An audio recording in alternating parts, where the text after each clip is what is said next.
Hello guys, hey, it's Dale working on Mr. Gray ZH2, the flying brick. Well, got the clutch all done. Seems to be okay.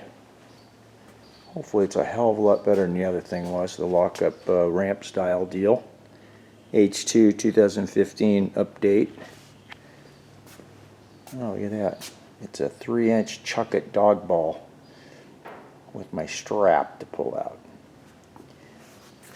Keep assassins from going in there and ruining my day.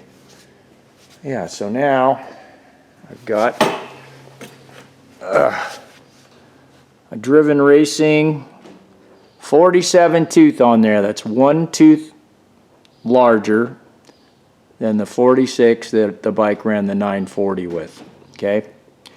I tried both directions. I did a 48, and that was too much. I can't get my foot up in time, foot shifting. Well, I can, but it's frantic. Foot shifting it for second gear. Still a tall bike, you know, even lowered.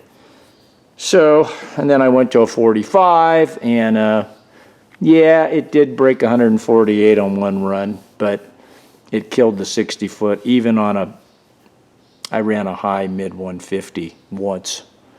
So that's too much.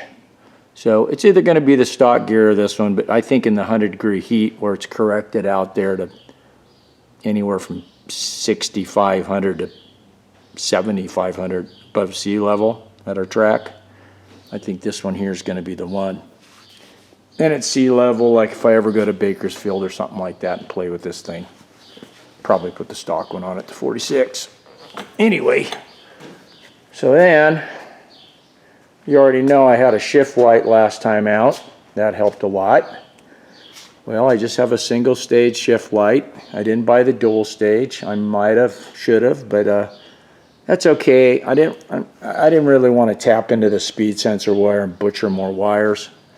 So what I'm doing is I'm going to, you already see what I'm doing. It's going to be a double barrel shotgun.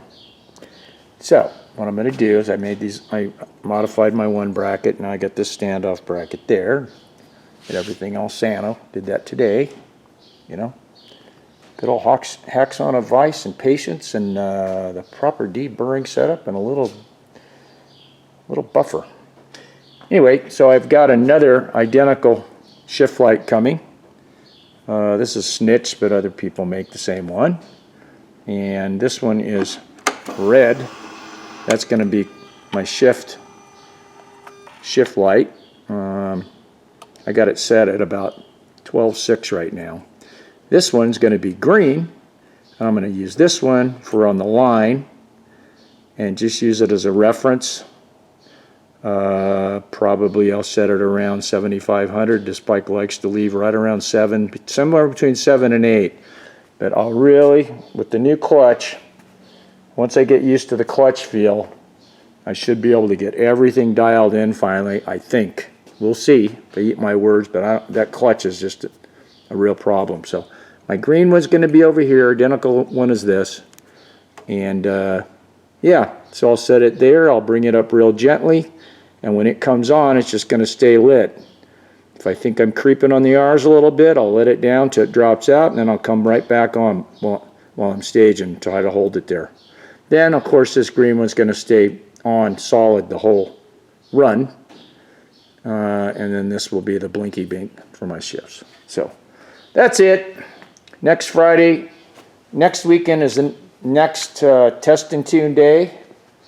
And hopefully I feel good enough. I'm a little better right now. Finally, the 7-day thing is off our distancing, so I could hug my wife, could hug the dog, kitties, and clean the house. So, okay, better go. I'll see you later, guys. Hope you're all doing okay. Hang in there, whatever's going on in your life. Just keep on fighting, man, day by day. See you later. Love you guys. Bye-bye.